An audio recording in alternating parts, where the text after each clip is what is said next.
hicimos una primera mesa a finales del año 2013 en una aproximación a cuál era el estado de la cuestión, más allá de los libros o del trabajo académico, cómo estaba el tema políticamente. Yo salía de la presidencia de Justicia y Derechos Humanos y habíamos hecho en esa comisión dos cosas que para mí son importantes. La primera, SORAS, y no SORAS como SORAS, sino el lograr que en SORAS se concentren el fiscal de la Nación, el viceministro de Derechos Humanos en ese momento, Ávila, estuvo el presidente de la Comisión del Congreso de la República, miembros de la Comisión de Justicia de todas las bancadas, y lo de SORAS fue un acto importante de reconocimiento de un pueblo que había sido olvidado, abandonado 30 años. Claro, lo que hay que decir también de SORAS es que en el caso de SORAS, los víctimas lo habían sido en manos de Sendero Luminoso y en manos de Quispe Palomino, con lo cual el tema adquiría relevancia temporal.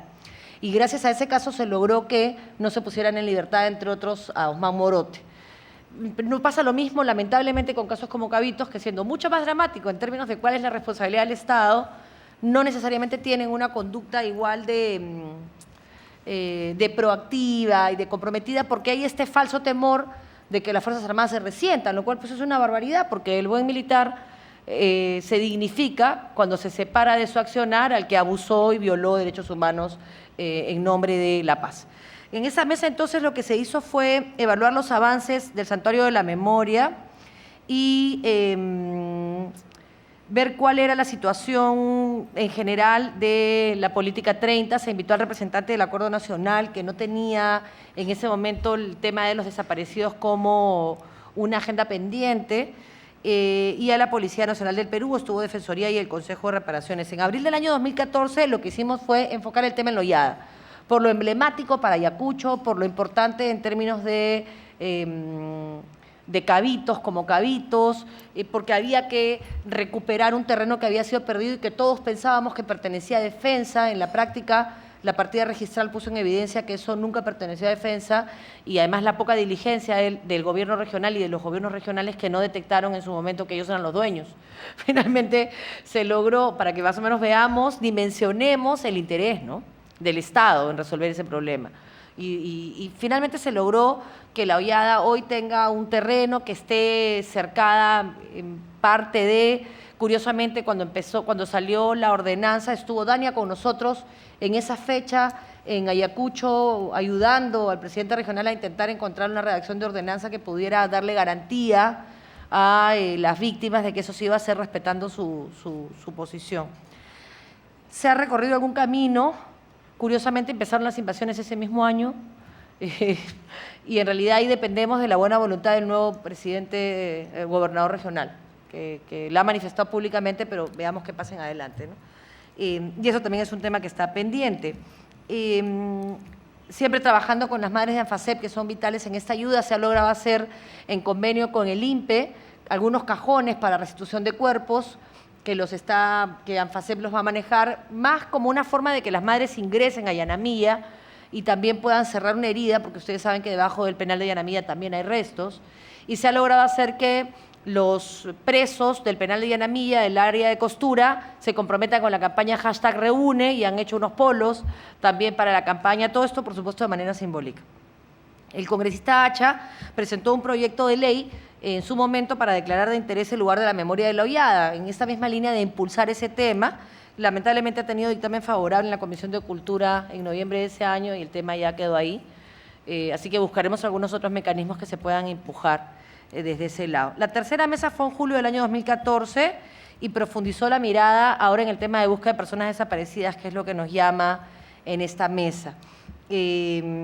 Tanto Ayacucho como Junín. Esa fue una primera aproximación. Estuvo presente el doctor Cubas, algunos de los que están en esta mesa, SEMAN, el MINSA. Fue valiosa la intervención de Defensoría del Pueblo, que tenía mucho conocimiento del tema, de la CSR. Y a partir de eso hemos estado acompañando varios actos de restitución de restos por parte del Ministerio Público con varias constataciones que no son un secreto para ustedes. Primero, que he sido la única autoridad política presente, lo que es una vergüenza y una barbaridad. O sea, que no estén presentes los congresistas de la región, que no estén presentes los alcaldes. En la última estuvieron presentes los alcaldes, algunos de los alcaldes. Entonces hay que ver cómo logramos que se incorpore quienes toman las decisiones en este tema y quienes tienen que jugar un rol preponderante en ese proceso de restitución.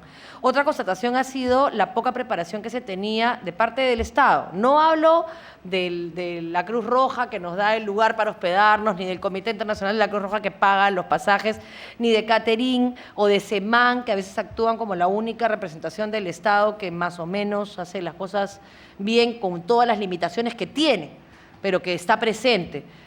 El último, con todo respeto al viceministro de Derechos Humanos, perdió el avión, cosa que yo le voy a refregar hasta el último día de su gestión porque me parece increíble.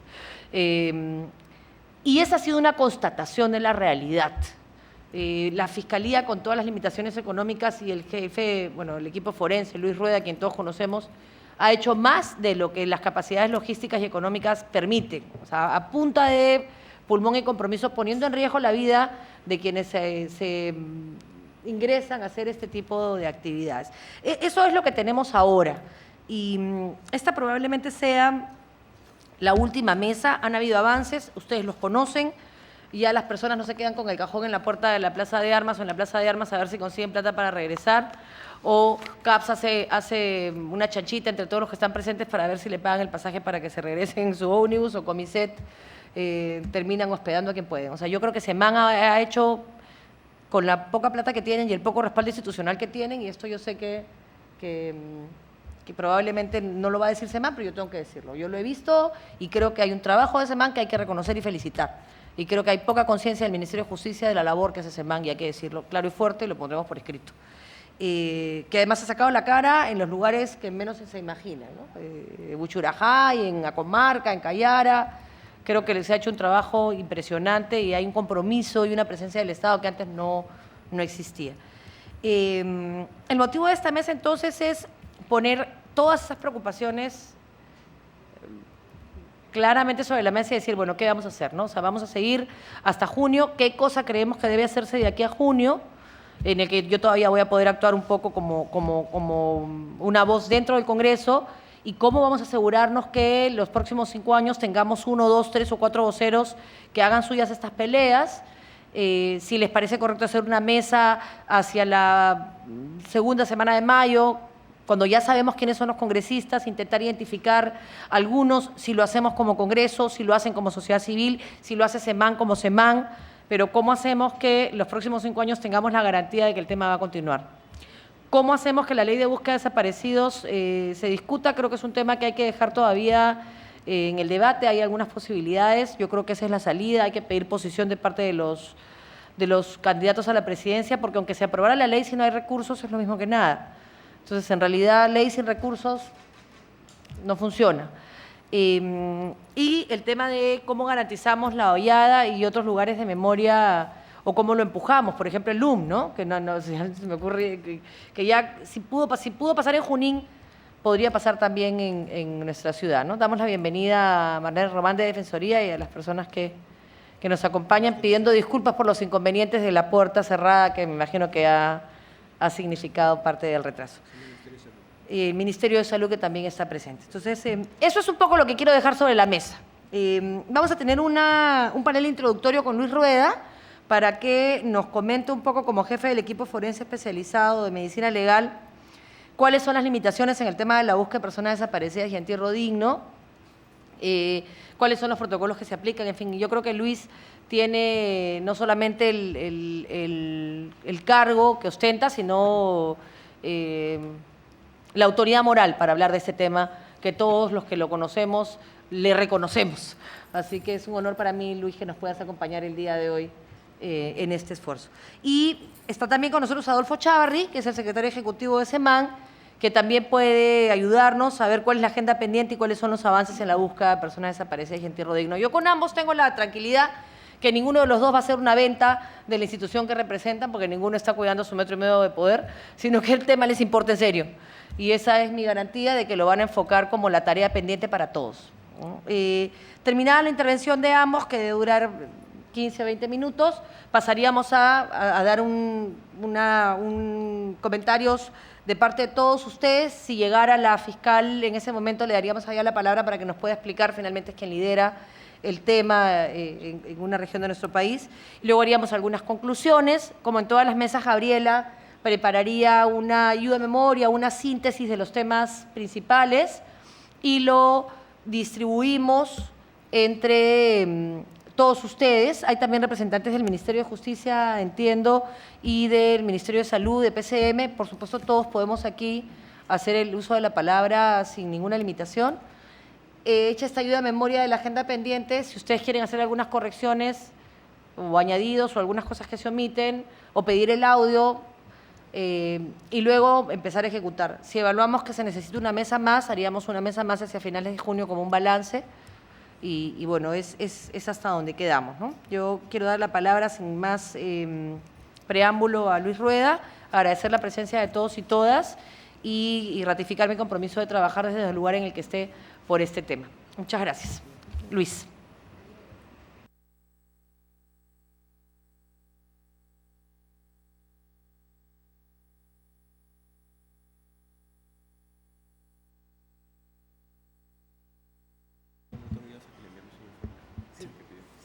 Bueno, de todo, buenas tardes. Agradezco la invitación de la doctora Marisol Prestello. Agradezco la presencia de todas las representantes del Estado, tanto del Estado como de la sociedad civil, ¿no?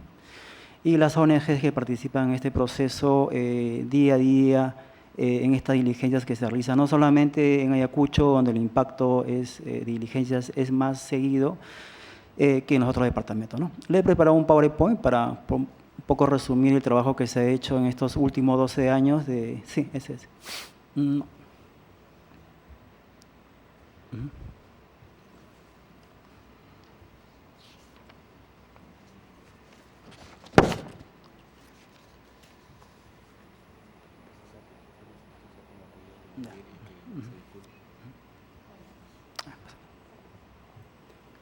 Bueno, disculpar, el jefe nacional de Medicina Legal ha tenido un compromiso importante en Tacna y no pudo venir a esta reunión, ¿no? Me ha pedido que le dé una explicación resumida del trabajo que se hace, la problemática y lo que planteamos, ¿no?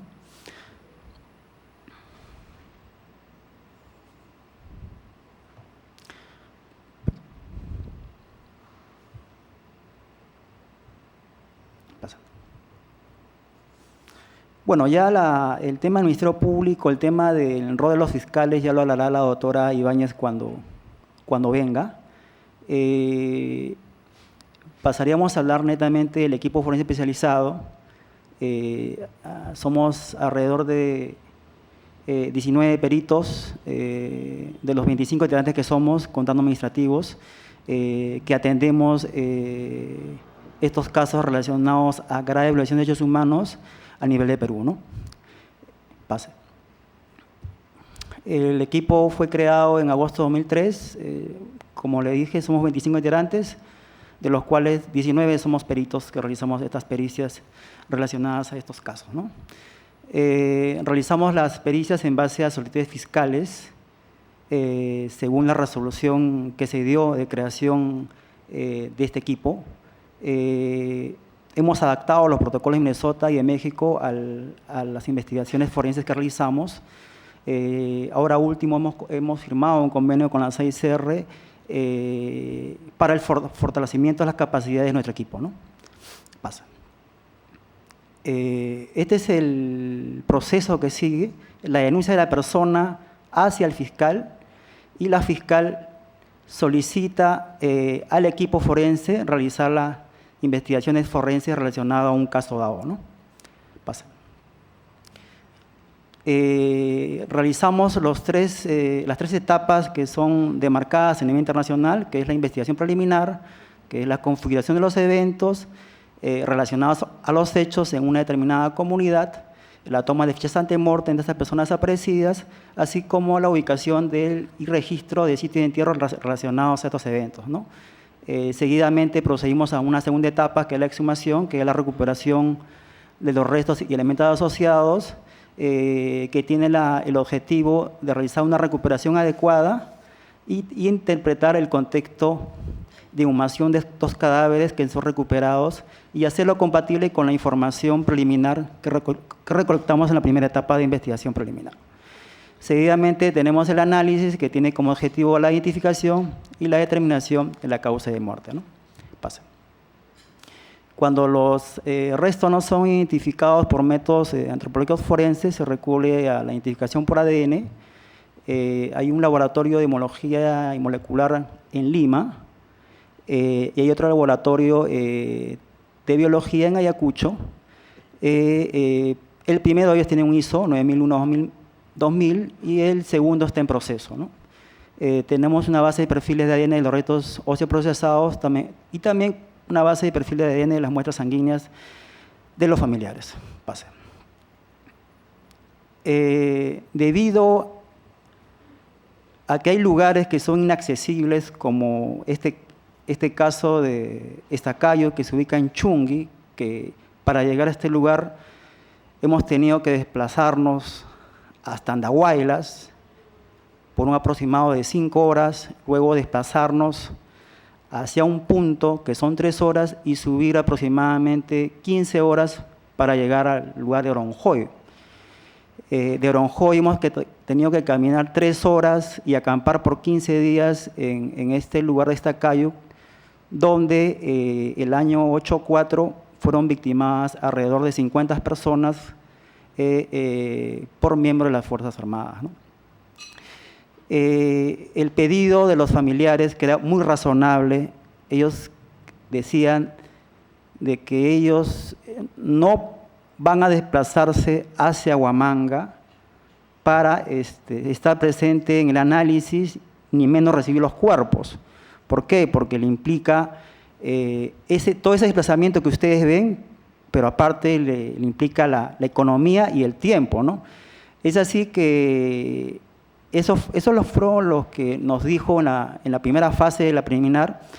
Así que con el fiscal hicimos una reunión y quedamos en que los restos exhumados, el análisis tendría que ser en ese lugar.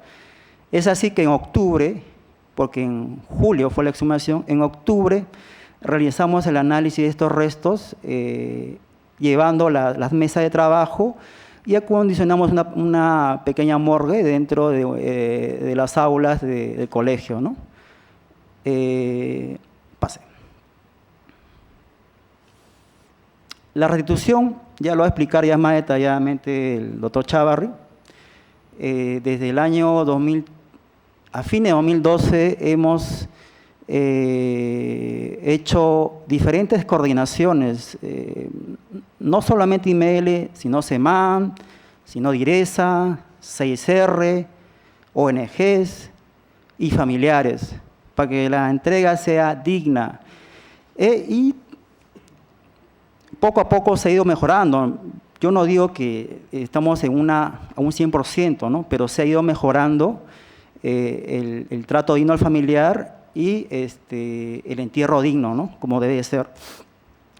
Las entregas se han hecho en la sede del Ministerio Público, ya sea entregas masivas o individuales, respetando las costumbres funerarias de estas personas. La última entrega masiva fue el 6 de agosto del año pasado, que se hizo en la catedral. Y también a pedido de los familiares hemos hecho las entregas descentralizadas. Pase el segundo. Esta es la entrega que se hizo en Guayao, que queda a 3 horas de Huamanga. Los familiares también indicaron de que ellos perdían mucho tiempo ir hacia Huamanga, ¿no?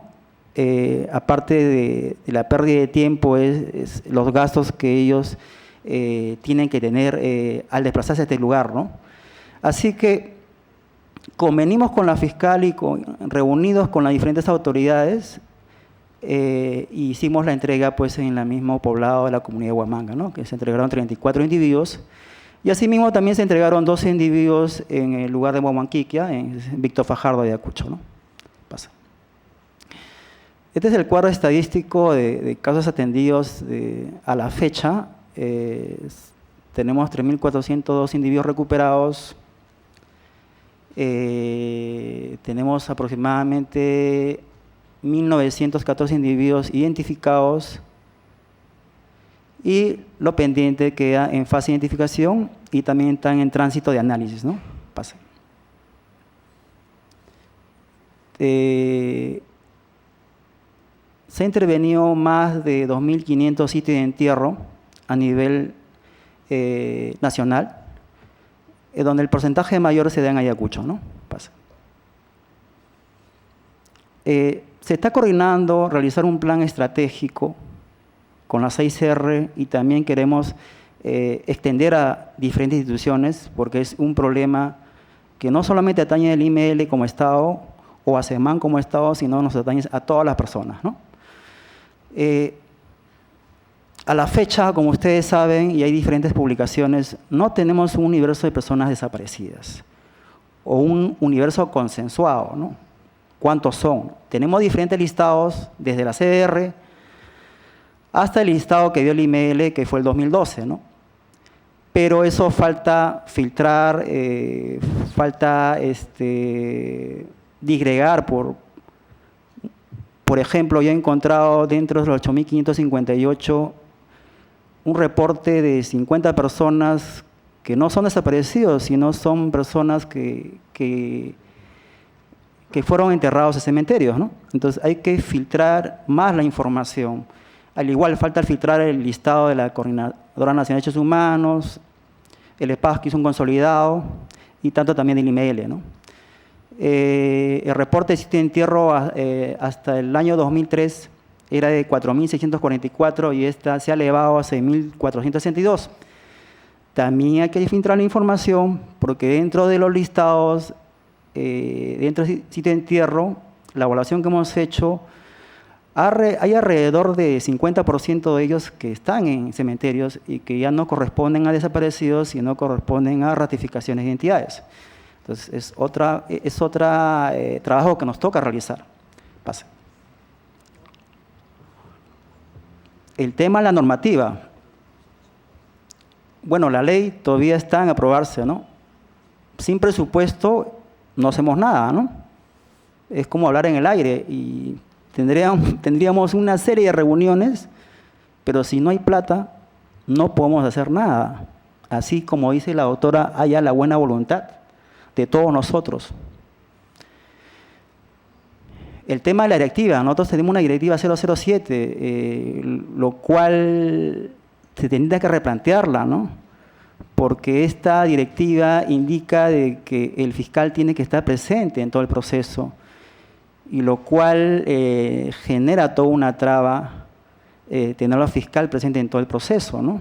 Esos fiscales deberían estar pues haciendo investigaciones en sus despachos, ¿no?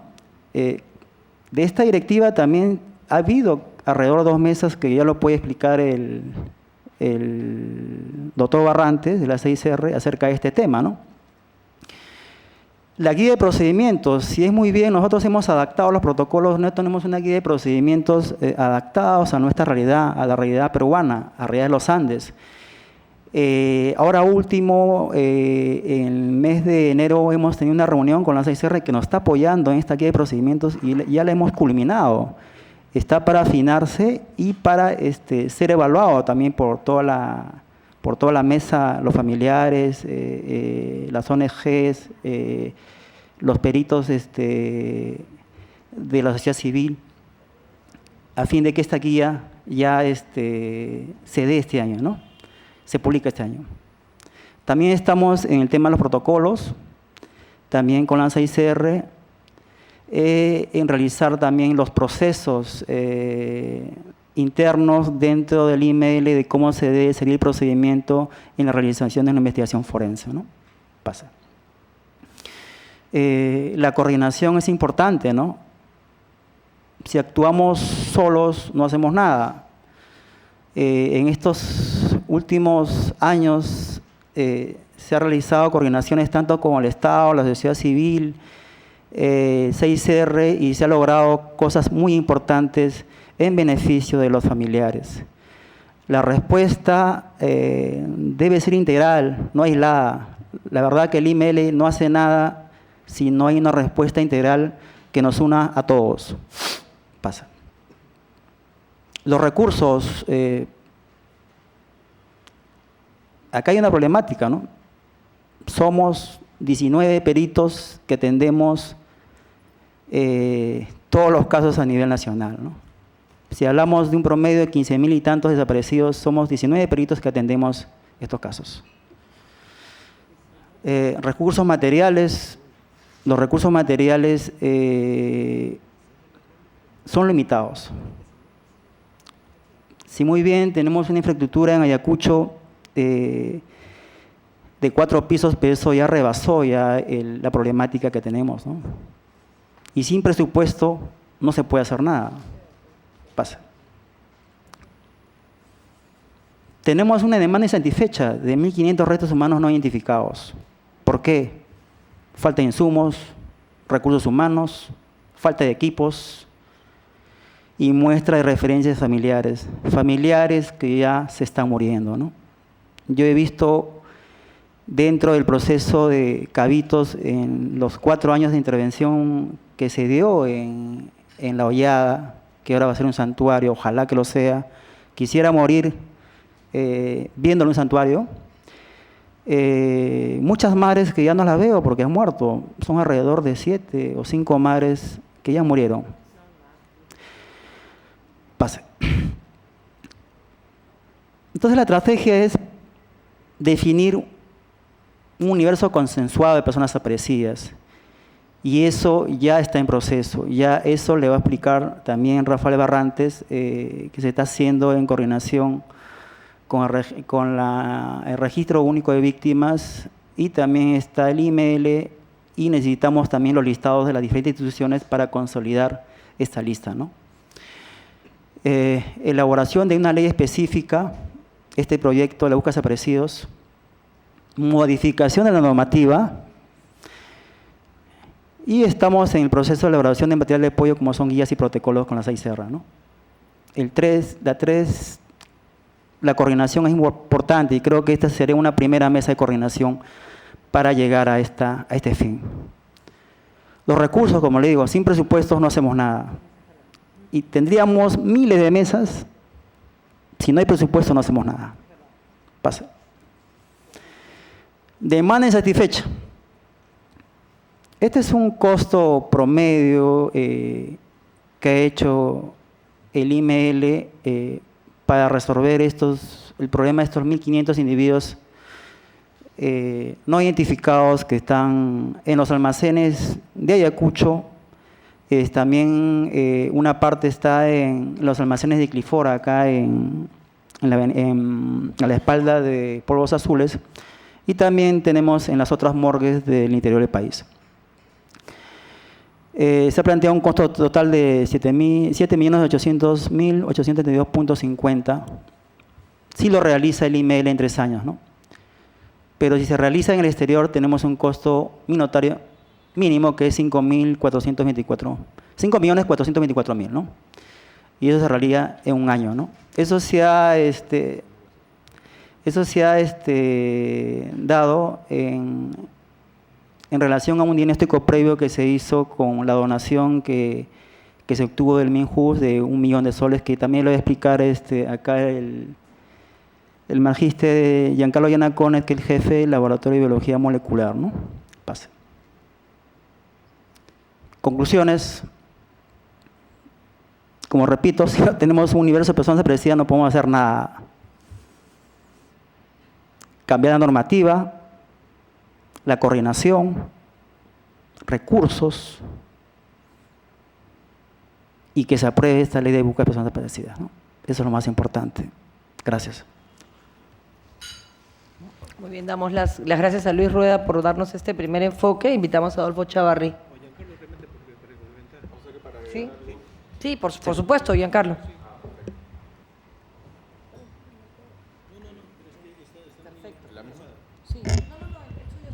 Préndela.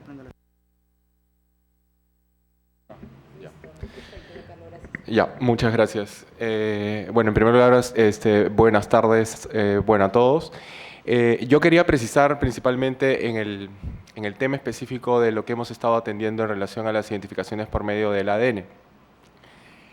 Si pueden ya mostrar la gráfica, la penúltima lámina, un poco para explicarles cuál es el contexto, porque se podría entender de que es mucho mejor en el exterior, pero es bajo un esquema de encontrar ese precio, ¿ok? Entonces, si ustedes pueden ver, a nosotros nos cuesta $450 por cada red socio, independientemente del procesamiento de los perfiles de familiares, que eso es mucho más barato. Cada perfil de cada familiar, de cada persona, sale 100 soles. Eso es barato. Pero el tema de los restos óseos es más caro, porque lo que sucede es que en el tema de restos uno no puede predecir cuántas veces es que tiene que reprocesar una muestra, ¿sí? Entonces uno tiene que sacar un promedio, porque uno se puede pasar, en un caso X, puede procesar 1 o 2 veces y sale un perfil genético, o en otros casos puede procesar 1, 2, 3, 4, pero tiene que saber hasta qué límite es el máximo, ¿no? Entonces puede ser de que yo procese 4, pero solamente, o sea, que ya recupero de un total de 20, 1, ¿no? Y de que no es un perfil completo informativo, ¿no? Entonces, nos hemos planteado un máximo de 3, ¿ok? Entonces, con el dinero del Minjus, con el 1.100.000, lo que se hizo en el año 2014 y 2015 fue, a través de un cronograma de procesamientos, plantearse el procesamiento de un número de casos X, ¿ok? Pero lo que sucedió en el campo es que en algunos casos encontramos casos que no eran tan complicados. Por ejemplo, el caso Umasi salió en tiempo récord, o sea que digamos, o sea, en más o menos unas 3 semanas, ¿sí?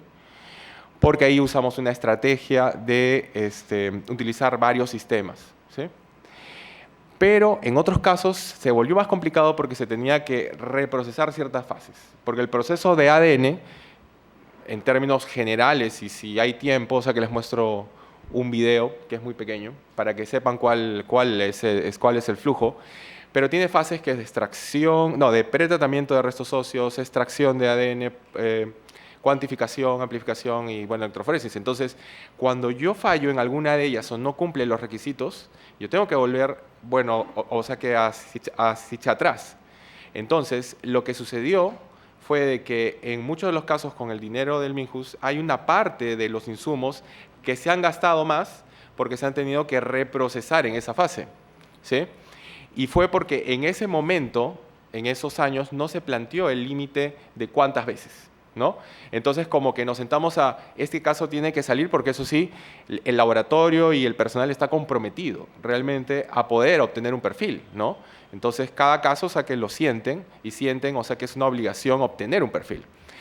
Pero lo que sucede en muchos casos en donde, por ejemplo, podemos tener 10 restos óseos, yo solamente voy a obtener un perfil genético en el 60%, en 6. Y van a quedarme 4 en donde no voy a obtener ningún perfil. Y luego de esos 6 solamente puedo identificar a 2 o 3 porque no tengo a todos los familiares. Entonces, hay factores muy importantes ahí, que es el estado de conservación de los restos óseos, en qué lugar han estado, o sea, que los restos óseos sí han estado expuestos a inhibidores, etcétera, el tiempo, y además la presencia de familiares, ¿sí? Entonces, bueno, ustedes se preguntarían, ¿no? en función a eso. Han pasado tantos años, ¿no? El laboratorio de ADN en este año ha cumplido 14 años de formación. Y como recuerdan, el laboratorio, o sea, que se formó en función al incendio de Mesa Redonda. Entonces, si uno se pregunta sobre las competencias que tiene el personal, las competencias son altas. Sobre la infraestructura es la adecuada para trabajar.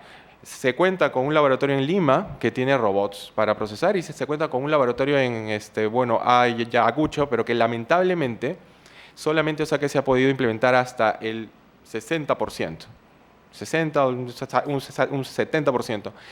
O sea, en el laboratorio de Cucho, o sea que lo que está faltando es el equipo principal, que es el analizador genético. Y que desde que se fundó ese laboratorio, se ha hecho todos los trámites para comprarse, pero no ha habido el dinero. Se ha visto tanto los fondos del Estado como fondos del exterior para poder comprarlo. Y quizás, probablemente, este año, quizás por fondos del exterior, puede hacer que se compre y se complete. Entonces, el tema acá es, ok, hay que repotenciar, hay que favorecer a que se procese en el Perú, sí, porque eso genera un soporte para el futuro, ¿ok? Pero si vemos, o sea que la problemática es para solucionarla ya.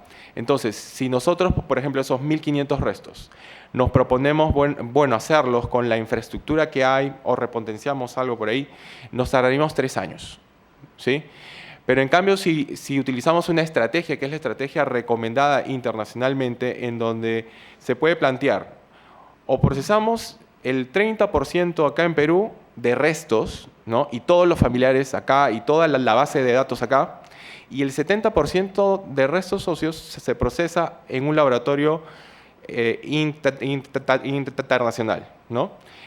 Bajo esa estrategia, lo que vamos a lograr es de que vamos a poder procesar estos restos en 1 año, a lo más, ¿sí? Entonces, ¿por qué? Porque estamos repotenciando. En realidad, con lo que tenemos más lo del exterior, podemos cumplir, ¿ok? Entonces, ahí lo que muestra es cuánto nos cuesta y cuánto nos costaría hacerlo en el exterior bajo ese planteamiento, ¿ok? Claro, pero la idea es conseguir un laboratorio que nos cobre $300 por resto óseo, o menos, ¿sí? Considerando de que esto va a ser algo masivo, algo de 1.500 restos, entonces ahí ya es un proceso de conversación con el laboratorio. O sea, que puede salir menos, en realidad. Entonces, pero la idea es de que ese laboratorio también nos entrene para generar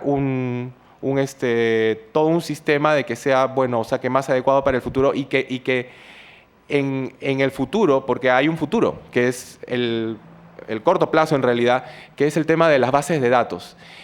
Como han mencionado, hay familiares que se están muriendo. Si no se plantea dentro de la estrategia la creación de una base de datos de ADN, esto no va a funcionar, porque el ADN funciona cuando yo comparo contra un familiar. Si no tengo al familiar, yo voy a tener que exhumarlo, y eso es mucho más caro. Pero en cambio, si yo colecto, o sea, que la muestra cuando, o sea, que la persona está viva, eso, o sea, que me va a ser más eficiente. Entonces, hay un tema de, bueno, oportunidad, un tema de planteamiento, es un tema de estrategia, ¿sí? Entonces, en realidad, es como lo dijo Lucho, es una cuestión de presupuestos, ¿sí? Y en realidad, presupuestos más cómo se plantea, el tema de identificación, ¿ok? Entonces, no sé si más adelante tienen más dudas sobre el procesamiento, cómo es que nos ha ido a lo largo de estos años. Pueden hacer esas preguntas luego, ¿no? ¿Sí? Pero, sí, por favor, sí. Claro que sí. Claro, esa es la idea. Sí, solo una duda con respecto a la base de datos genética o de ADN, porque Lucho había hablado de una base de perfiles de ADN, no es lo mismo. Ya. Claro, lo que pasa es de que, y eso es lo que ha sucedido, a ver, cuando estábamos viendo el tema de la ley, ¿no? El tema de la ley, en algún momento, o sea, que se habló de incluir el tema de la base de datos de, ADN. Y cuando se vio esto en el Ministerio de Justicia, hay un área que se llama de protección de datos personales, y que comentó de que había observado todas las leyes, porque hay otras leyes que están planteando construir bases de datos para criminalística, bases de datos para niños, para evitar raptos, etcétera, pero que las habían planteado como base de datos de ADN, y lo cual es erróneo, porque plantear eso bajo un sistema legal significa plantear un banco de ADN para toda la información del ADN humano, ¿no? Y lo cual, ahí sí hay información de predisposiciones a enfermedades, características físicas, etcétera, etcétera. Pero si se plantea, como se debe plantear y como lo plantean en otros países, que es construir una base de datos de perfiles de ADN con fines de identificación, esa es la forma más adecuada. Entonces, cuando se abre la base de datos de perfiles genéticos, se habla tanto de los perfiles genéticos de restos óseos, que son de los que han fallecido, más la base de datos de los familiares. Entonces, cuando se estuvo viendo este tema de la ley, se planteó de que, como ya se estaban viendo en otras instituciones propuestas sobre leyes para bases de datos, que se vea en conjunto, y lo cual tiene lógica. Si yo voy a hacer una ley para el Perú, para base de datos de perfiles, para identificación en general, yo puedo ya manejarlas en forma separada para identificación, para criminalística, para niños, etc. Y todo dentro de una norma. Pero al final, todo eso ha quedado en nada, ¿sí? Entonces, ese es un grave problema, ¿no? Porque en otros países ya tienen sus bases de datos para identificación, sus bases de datos para criminalística, o sea, que tanto que se habla sobre la inseguridad ciudadana. Esa es una herramienta muy potente porque previene casos de violación, ¿no? Porque yo puedo encontrar al violador antes que siga ya violando a la mujer 1, 2, 3, 4, 5. La encuentro a la 2. Entonces, es grave de que no sea aprobado, y este tema no es algo nuevo. Este tema, yo junto con otras personas, hemos estado ya trabajando esto desde el año 2008. Y hasta el día de hoy, miren, estamos ya 8 años y todavía no existe nada, ¿sí? Entonces, sé de que hay algunas opiniones de la Comisión de Justicia y todo, pero ¿qué han quedado ahí? ¿No? Y nadie ha implementado nada. Entonces, esperemos específicamente en este caso de identificación de que en algún momento que se implemente, pero para implementarla, que se necesita una ley, pero ya no está incluida dentro de la ley no está dentro de la ley. Entonces, o la incluyen o se aprueba en forma independiente, ¿no? Ya. Muy bien, vamos a darle la palabra a don Adolfo Chávarri para después abrir el debate. Entiendo que ya llegó la doctora Ibáñez, que dependiendo de eso intervendría antes. Don Adolfo. La presentación.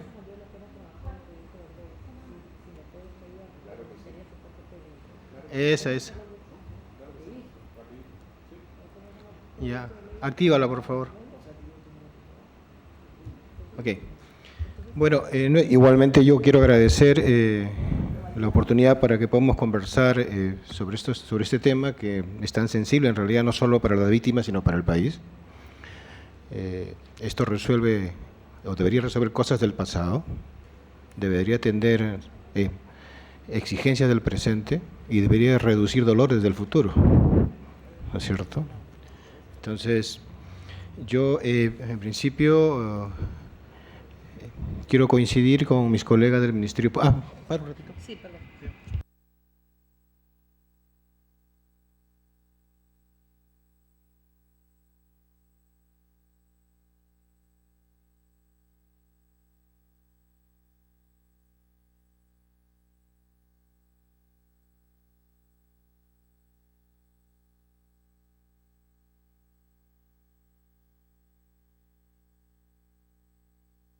No, don Adolfo, por favor, continúe. Vamos. Okay. Gracias. En segundo lugar, este proceso de entrega de restos ha pasado por 3 momentos bien interesantes y que ha llevado a que estemos en una etapa donde creo que podemos decir que hemos madurado. Un primer momento es el de diciembre del 2011, donde se hace la entrega de 9 restos del caso del Santa, y donde fue una actuación fundamentalmente de la Secretaría Ejecutiva de la SEMAN sin comprometer al resto de instituciones. Y claro, había allí todavía algo por aprender. Finalmente la Secretaría Ejecutiva de aquella época luego se retiró y no tuvo tiempo para hacer más cosas. Lo segundo viene ya con esfuerzos mucho más coordinados. Hay un esfuerzo y aquí yo quiero agradecer públicamente a CICR, que ha facilitado y facilita permanentemente escenarios de coordinación, ¿no es cierto? Y que hizo posible que las instituciones comenzáramos a acercarnos. Hoy podemos hablar que tenemos una relación muy sólida con el Ministerio Público, con la Fiscalía, muy sólida, que nos ha permitido programar con la debida anticipación la entrega de restos. Escenarios donde también en muchos de ellos participa CICR, ¿no es cierto? Y a partir de allí, orientar nuestra coordinación hacia los gobiernos regionales, que es donde está la mayor cantidad de problemas. Y tomar una posición como Estado para luego proyectarnos, en principio, hacia los familiares como el centro de atención, como el punto central de atención, ¿no es cierto?, de la entrega de restos óseos, porque finalmente las heridas van a tener que ser curadas con los familiares. Y obviamente la incorporación y la coordinación muy activa, y aquí también quiero agradecer la participación de las diversas ONGs que desarrollan diferentes actividades y están muy cercanas. O sea, no voy a dar nombres porque no hace que me olvide de alguna, pero esto ha permitido de verdad cubrir el antes, durante y después en el caso de la entrega de restos. Y con los escasos recursos que tenemos, pero todos poniendo lo que puede, lo mejor que puede y poniendo lo mejor de cada uno. Sobre todo con serias limitaciones presupuestales en muchos casos. Hoy podemos, y bueno, y eso ha propiciado, como repito, este ha sido un largo proceso de aprendizaje, que en una etapa intermedia la entrega de restos haya sido centralizada fundamentalmente en Huamanga, donde está el 90% prácticamente, en Satipo, en Huánuco, en Huancayo en algún caso. Pero también esta experiencia nos ha enseñado que trasladar a los familiares, que son el centro de atención, ¿no es cierto?, desde diferentes puntos, no de Ayacucho, sino diferentes puntos del país, porque iban algunos de Ucayali y otros de Huancavelica, etcétera, hacia Huamanga, independientemente de si se les costeaba o no el pasaje, se les atendía con la logística respectiva, significaba para ellos ya un sacrificio adicional. Entonces, hoy hemos pasado ya a una entrega descentralizada, en la medida de las posibilidades. Y en el mes de diciembre se hizo entrega descentralizada. Y se nos viene una en Jano, ¿no? Para Jano, posiblemente hacia fines de marzo. Ir hacia ellos y no que ellos vengan hacia nosotros. Eso sería lo ideal. Sería lo ideal. Pero eso se hará en la medida de las posibilidades también, ¿no? Pero igualmente, en los casos en que la entrega se ha hecho de manera centralizada, el acompañamiento se ha realizado hasta el final. Antes, que son los preparativos, ¿no es cierto?, que es básicamente facilitar el trabajo al Ministerio Público. El durante, que es estar con los familiares, antes y durante estar con los familiares, y el día de la entrega misma, y el acompañamiento que hemos hecho hasta los lugares de origen. Lucho Rueda decía, somos 19. Yo les quiero decir que en la SEMAN el área de reparaciones simbólicas tiene un personal de 1, que es Catherine, ¿no es cierto? Y cuando tenemos que hacer entrega de restos, movemos a todos. No importa en qué área trabajan, movemos a todos. No importa si es reparaciones colectivas, si es reparaciones económicas, no importa si... No, todos se mueven. Y la oficina de Ayacucho se mueve. Entonces, ahí no hay distingos, porque ahí hay una tarea profundamente humana, quizás de las más profundamente humanas que hay que prestarle atención. Y hay una foto que voy a mostrar luego, en donde ustedes van a ver que hay una mula que está cargada de pequeños ataúdes, pero son 8 horas de caminata, de ida y vuelta, en donde uno de nuestros colegas ha estado allí. Y podríamos darle más ejemplos, y no lo digo en tono de que... sencillamente como testimonio, a lo que quiero decir, qué es lo que estamos haciendo, como testimonio. Por favor, gracias. De acuerdo a los datos que nos pasó el Consejo de Reparaciones, hasta mediados del 2015, en sus registros hay 19.898 familiares, ¿no?, vinculados a 8.694 víctimas por desaparición forzada. Y obviamente ustedes ya escucharon lo que ha dicho Lucho Rueda, hay diferentes cifras, ¿no es cierto?, pero ellos han estimado que sobrepasan las 5.000, si no me recuerdo son 15.731 creo. De ellos, víctimas femeninas son 1.360 que vinculan a 11.542 familiares, masculinos 7.364 que vinculan 7.856 familiares y hace una suma entre víctimas y familiares de 28.092.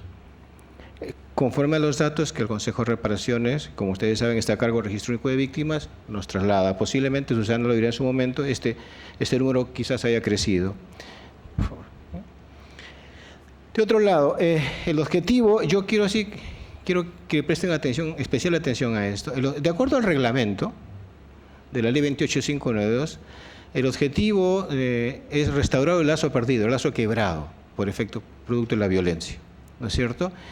Y las modalidades establecidas en el artículo 32 dice gestos públicos que impliquen disculpas públicas.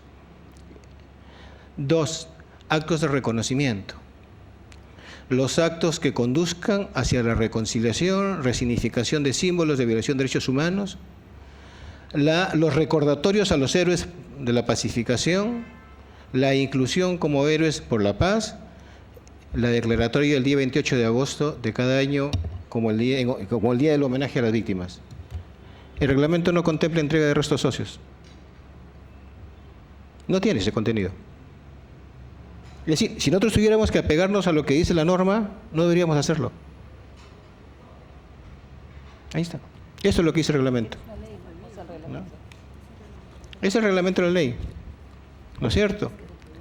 Así es. Entonces, no, lo que dice Susana dice, no está prohibido. Claro que no está prohibido. Por supuesto que no está prohibido. Y sencillamente lo que hemos hecho es asumirlo, porque hay que asumirlo. Así de simple. O sea, no es que no esté prohibido. Es que creo que, repito, ¿no?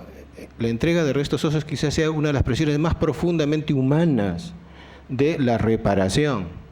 No lo vamos a entregar vivo, pero estamos entregando algo materialmente importante para la familia, porque ella es la que se va a encargar de cerrar ese ciclo, ¿no es cierto? Y vamos a precisamente ayudar a que ese lazo roto por efectos de la violencia, de alguna forma se reduzca, las distancias se reduzcan.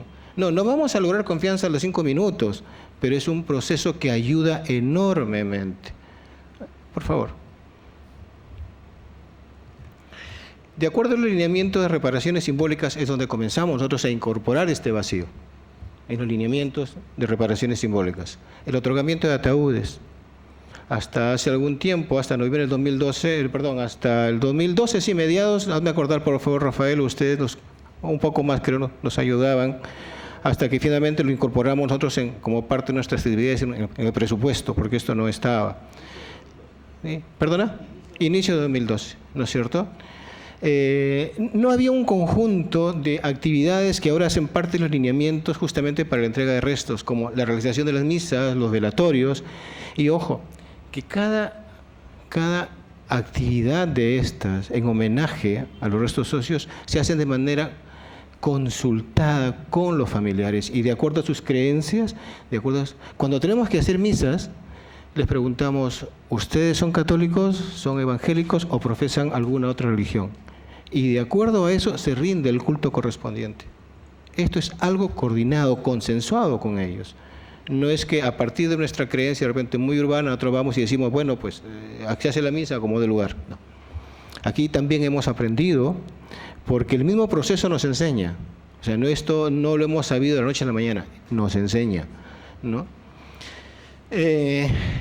Solicitud de disculpas públicas, y aquí quiero remarcar algo, que las expresiones de disculpas públicas no solo las hacemos en el momento de entrega de restos. Cuando hacemos reparaciones colectivas, vamos a las comunidades y entregamos un proyecto, todos mis colegas, comenzando por el que habla, hace expresiones de disculpas públicas. Más aún, vamos mucho más allá, hasta pedimos perdón. Y tiene que salir de acá, del corazón. No de acá. Esto es calculado, de acá. Gestiones para el acompañamiento psicosocial antes, durante y después. Y aquí hay una coordinación, como ustedes verán, multisectorial, ¿no? Ministerio Público, CICR, las DIRESAs en realidad, los gobiernos regionales, las propias organizaciones de afectados y las ONGs. Esto permite, poder llevar adelante este proceso de entrega de restos, pero acompañarlos hasta el final. Acompañarlos hasta el final. Aquí quiero recalcar que todavía algunas direzas tienen problemas. Debido a dos cosas básicamente, y quizás acá hay una demanda, adelanto una demanda, está pendiente de aprobación la norma técnica para una política pública por parte del Estado en cuanto a… ¿Perdón? Sí, en cuanto a salud mental, gracias. En cuanto a salud mental. Y en segundo lugar, ellos, como seguramente cualquier sector del Estado, acusa todavía problemas de plata, dinero, que no facilita contratación de personal, no hay viáticos, etcétera. Pero es cierto, o sea, si no hay dinero, ¿cómo movilizas también a la gente, no? O sea, es decir, pero también debo reconocer que en muchos casos se hacen esfuerzos y acomode el lugar, ve que se hace, ¿no?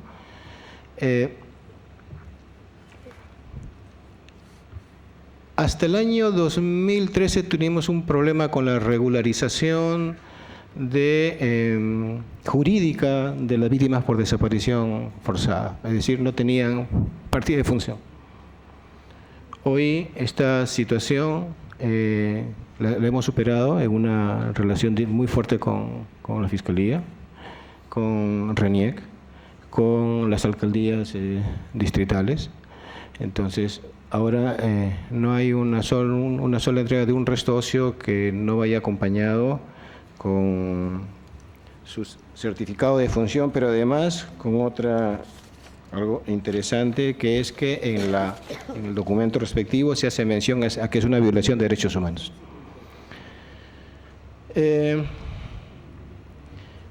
Los gobiernos regionales, no todos, algunos, y los distritales, por fin comienzan a comprometerse, hacemos gestiones con ellos para la donación de materiales para la construcción de nichos o tumbas. Inicialmente, y esto le consta a Rosalía, en alguna oportunidad tuvimos que llevar la prensa a algún alcalde que no quería entregarles nichos o quería cobrarles, que era una forma de decirles no a los familiares que estaban llevando sus restos óseos. Hoy creo que afortunadamente, no digo que no haya trabas, hay que hacer con ellos una gestión de comprensión, toma tiempo, pero al final se está logrando que este sea un tema ya, que sea parte de la agenda de los gobiernos distritales. Elaboración de manuales y procedimientos administrativos para la formulación de proyectos destinados a la creación, construcción, implementación de espacios de memoria y entierro digno. Aquí hemos hecho 2 consultorías, creo que cuando nos vayamos vamos a poder dejar 2 documentos que pueden servir justamente para esto y que puedan ser guía y que lo vamos a comenzar a distribuir ya, que puedan ser guía para que, conforme a lo que dice el artículo 11 de la Ley 28592, la reparación es una tarea de todo el Estado, de todos los sectores del Estado, de todos los niveles de gobierno y con presupuesto del sector o del nivel de gobierno correspondiente. ¿No es cierto? Bueno, el artículo suena muy bien, pero esto es parte del trabajo que todo el tiempo tenemos que estar enfrentando de la semana para que efectivamente los gobiernos regionales y los gobiernos locales en algunos casos